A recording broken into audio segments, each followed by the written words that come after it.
سامن اس لیے اللہ تعالیٰ کو راضی کرنے کے لیے صدقہ کریں، مال زیادہ ہو یا تھوڑا ہر حال میں صدقہ کرتے رہیں، اچھے اور پاکیزہ مال میں سے صدقہ کریں، بے شک اللہ تعالیٰ پاکیزہ مال کو ہی قبول فرماتا ہے۔ بے شک حدیث مبارکہ میں ہے، حضرت ابو ہریرہ رضی اللہ تعالیٰ عنہ سے مروی ہے کہ نبی اکرم صلی اللہ علیہ وسلم نے فرمایا، اے مسلمان عورتوں، تم میں سے کوئی اپنی پڑوسن کے ہدیے کو حقیر نہ سمجھے، خواہ بکری کا کھر ہی کیوں نہ ہو۔ سامنے ایک اور حدیث مبارکہ میں ہے کہ ایک صحابیہ نے نبی کریم علیہ السلام سے عرض کیا کہ یا رسول اللہ صلی اللہ علیہ وسلم، کہ مسکین میرے دروازے پر کھڑا ہوتا ہے اور اسے دینے کے لیے میرے پاس کوئی چیز نہیں ہوتی، تو میں کیا کروں؟ تو آپ صلی اللہ علیہ وسلم نے ان سے فرمایا، اگر اسے دینے کے لیے تمہیں کوئی جلی ہوئی کھری ہی ملے تو وہی اس کے ہاتھ میں دے دو، کہ سائل کو خالی ہاتھ نہ لوٹاؤ۔ اور سامعین، عورت شوہر کے مال میں سے صدقہ کر سکتی ہے اس صورت میں کہ جب شوہر کی جانب سے عادتاً اجازت ہو۔ اگر یہ معلوم ہو کہ فلاں چیز صدقہ کرنے سے شوہر ناراض ہوگا تو ایسی چیزوں کا صدقہ کرنا عورت کے لیے جائز نہیں۔ اور اگر عورت شوہر کی رضامندی سے صدقہ کرے تو اس عورت کو، اس کے شوہر کو اور جس ملازم کے ذریعے صدقہ دے سب کو اجر ملے گا۔ سبحان اللہ۔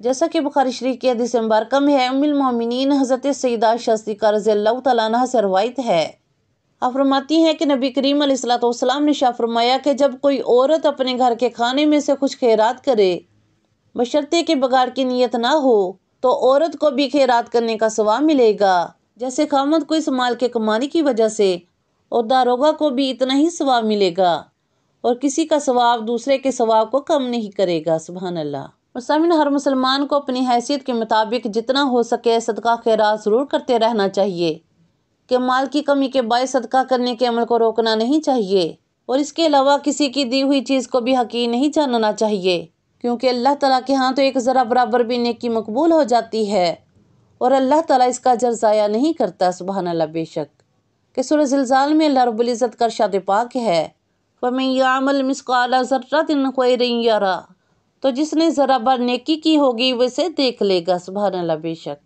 مسلم صحیح حدیث مبارکہ میں ہے، حضرت عبداللہ بن مسعود رضی اللہ تعالیٰ عنہ سے مروی ہے کہ رسول اللہ صلی اللہ علیہ وسلم نے فرمایا، تم میں سے ہر شخص کو چاہیے کہ وہ اپنے چہرے کو جہنم کی آگ سے بچائے، اگرچہ کھجور کا ایک ٹکڑا ہی خیرات کرنے سے ہو۔ سبحان اللہ۔ مسلم اللہ تعالیٰ نے قرآن کریم میں جہاں صدقہ دینے والوں کو اجر عظیم کی نوید سنائی ہے، وہاں صدقہ کے بڑھانے کا وعدہ بھی کیا ہے۔ سبحان اللہ۔ کہ سورہ حدید میں ارشاد پاک ہے، یقیناً صدقہ دینے والے مرد اور صدقہ دینے والی عورتیں اور جنہوں نے اللہ تعالیٰ کو قرض حسنہ دیا ان کے لیے وہ بڑھا دیا جائے گا اور ان کے لیے ایک باعزت اجر ہے۔ سبحان اللہ۔ سامنے پھر مغفرت کا ذریعہ بھی اسی عمل کو قرار دیا، جیسا کہ سورہ احزاب میں اللہ رب العزت کا ارشاد پاک ہے، صدقہ کرنے والے مرد اور صدقہ کرنے والی عورتیں اللہ تعالیٰ نے ان سب کے لیے مغفرت اور اجر عظیم تیار کیے ہوئے ہیں۔ سبحان اللہ۔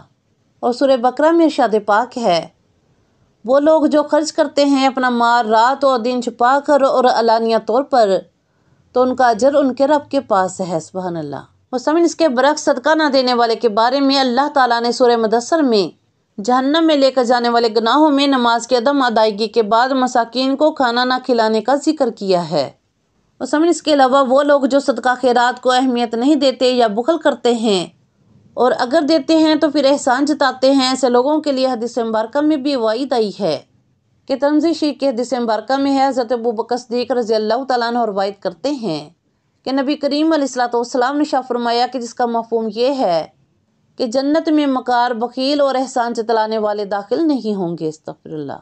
سامنے اس کے علاوہ ضرورت مند ہونے کے باوجود سوال سے بچنا چاہیے، جو مستحق نہیں ہے اور لوگوں سے وہ مانگتے ہیں ان کے لیے بھی حدیث مبارکہ میں وعید سنائی گئی ہے۔ کہ صحیح حدیث مبارکہ میں ہے، حضرت ابو ہریرہ رضی اللہ تعالیٰ عنہ بیان کرتے ہیں کہ حضور نبی اکرم صلی اللہ علیہ وسلم نے فرمایا، جو شخص اپنا مال بڑھانے کے لیے لوگوں سے مانگتا ہے تو وہ جہنم کے انگاروں کا سوال کرتا ہے، چاہے کم کرے یا زیادہ۔ استغفر اللہ۔ سامنے ایک اور حدیث مبارکہ میں ہے، حضرت جابر رضی اللہ تعالیٰ عنہ سے مروی ہے کہ رسول اللہ صلی اللہ علیہ وسلم نے فرمایا، اللہ کے نام پر کچھ نہ مانگا جائے سوائے جنت کے۔ سبحان اللہ۔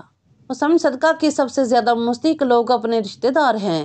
حدیث مبارکہ میں ہے، حضرت سلمان بن عامر رضی اللہ تعالیٰ عنہ روایت کرتے ہیں کہ نبی کریم علیہ السلام نے فرمایا کہ جس کا مفہوم یہ ہے کہ مسکین پر صدقہ کرنا ایک اجر ہے اور رشتہ دار کو صدقہ دینا دوہرے اجر کا سبب بنتا ہے، ایک صدقے کا ثواب اور دوسرا صلہ رحمی کا ثواب۔ سبحان اللہ۔ اور صحیح حدیث مبارکہ میں ہے کہ نبی کریم علیہ السلام نے ارشاد فرمایا کہ قرض دینا بھی صدقہ ہے۔ سنن ابن ماجہ میں ہے کہ نبی کریم علیہ السلام نے ارشاد فرمایا جو مسلمان اپنے مسلمان بھائی کو 2 مرتبہ قرض دیتا ہے تو 1 مرتبہ صدقہ شمار ہوتا ہے۔ سبحان اللہ۔ سامعین، نبی کریم علیہ السلام رمضان مبارک میں بہت زیادہ سخاوت فرماتے تھے، اس لیے ہم سب مسلمانوں کو بھی زیادہ سے زیادہ رمضان شریف میں صدقہ خیرات کرنا چاہیے، کیونکہ رمضان مبارک میں ہر نیکی کا ثواب 70 گنا سے شروع ہوتا ہے، اور اللہ تعالیٰ جسے چاہتا ہے اس کے ثواب میں بے حساب اضافہ فرماتا ہے۔ سبحان اللہ۔ بے شک۔ تو سامعین، ان آیات مبارکہ حدیث طیبہ سے معلوم ہوا کہ اللہ تعالیٰ کی خوشنودی اور دنیا آخرت کی کامیابی کے لیے اللہ تعالیٰ کے راستے پر مال خرچ کرتے رہنا چاہیے۔ اللہ تعالیٰ ہم سب کو بھی زیادہ سے زیادہ اپنے راستے پر خرچ کرنے کی توفیق عطا فرمائے۔ اللہم آمین۔ دعا میں یاد رکھیے گا۔ جزاک اللہ خیر۔